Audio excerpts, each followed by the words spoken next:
অনেক দিন ধরে আফরোজার বাড়ির ভিডিও আপলোড করব করেও সময় হয়ে ওঠে না, ব্যস্ততার কারণে এতদিন সময় পাইনি। অনেকে আবার ওর বাড়ির ভিডিও দেখতে চেয়েছেন, তাই আজকে ভিডিওটা তৈরি করেই ফেললাম। প্রথম আমরা যখন মুরাদনগর পাঁচপুকুরিয়া গেলাম, আমি আর সাহারা আর আমার ছোট মেয়ে মিথিলা, তো ফোনে ওর ঠিকানা অনুযায়ী আমরা একাই গিয়েছি এবং পাঁচপুকুরিয়া হাই স্কুলের পাশেই ওর বাড়ি। ওর বাড়িতে গিয়ে এবং ওর বাড়ির পরিবেশ দেখে আমার ছোট মেয়ে তো একদম প্রেমে পড়ে গেছে ওর পরিবেশে। দেখেন কত সুন্দর। ওর বেডরুম থেকে এটা ওর প্রজেক্ট। নৌকায় করে দুলাভাই মাছের খাবার দেয় এটাতে।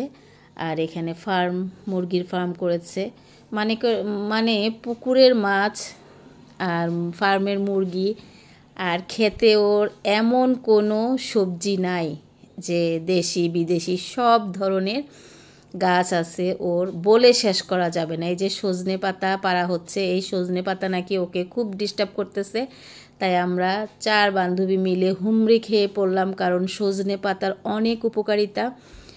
আমাদের সাহারা কিন্তু খুবই ছবি তুলতে পছন্দ করে, তো আফরোজার একটা জবা ফুল গাছের ফুলটা ধরে ছবি তুললো, আমি একটু ভিডিও করে নিলাম। এই যে মনে হয় যে এখানে বিছানা করে এখানে ঘুমাই থাকি, বসে থাকি, সারাদিন এখানেই থাকি, খাওয়া দাওয়া লাগবে না। এমন একটা পরিবেশ পেলে খাওয়া দাওয়া লাগবে না, মনে হয় যে এখানেই বিছানা করে সারাদিন বসে থাকি। আমার মেয়ে তো খুব খুশি। আর আমরা বান্ধবীরা ছবি তুলতেছি, আনন্দ করতেছি। এই দেখেন বাতাস, কি পরিমাণ বাতাস! ওর বেডরুমে ও ফ্যান ছাড়া লাগে না, ফ্যান ছাড়াই ওর কাঁথা গায়ে দিয়ে ঘুমাতে হয়, কারণ অনেক ঠান্ডা লাগে।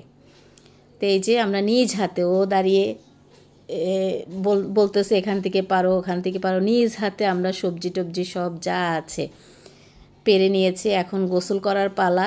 এমন একটা পুকুর পেয়ে আমরা তো পাগল হয়ে গেছি, তাই 3 জন একদম ডুবাচ্ছি ইচ্ছে মতো। তো যাই হোক, খাওয়া দাওয়া হইলো, বিকেলে একটু হালকা নাস্তা হইলো। এরপরে ওর প্রজেক্টে নৌকা আছে, নৌকা দিয়ে ঘোরা যায়। আসলে নৌকাটা মূলত মাছের খাবার দেওয়ার জন্য রাখা। এই যে এগুলো সব কিন্তু প্রজেক্ট। এই যে দেশি বিদেশি কোনো ফল মাশাল্লাহ বাকি নাই, সবাই মাশাল্লাহ বলবেন। পেঁপে, আমি কয়টার নাম বলবো, মানে আপনারা শুধু দেখেন। দেশি বিদেশি সব রকম গাছ। আমি সব কিছু আবার ভিডিওতে তুলে ধরতে পারি নাই, কারণ অনেক বড় হয়ে যাচ্ছে, লম্বা হয়ে যাচ্ছে ভিডিওটা। এখন আমরা নৌকায় চড়বো। এই যে নৌকায় চড়বো, অনেক ভালো লেগেছে নৌকা চড়াটাও। এই যে আমরা সারাদিন যা নিয়েছি শাক সবজি, এগুলো নিয়ে এখন বাসায় চলে আসব।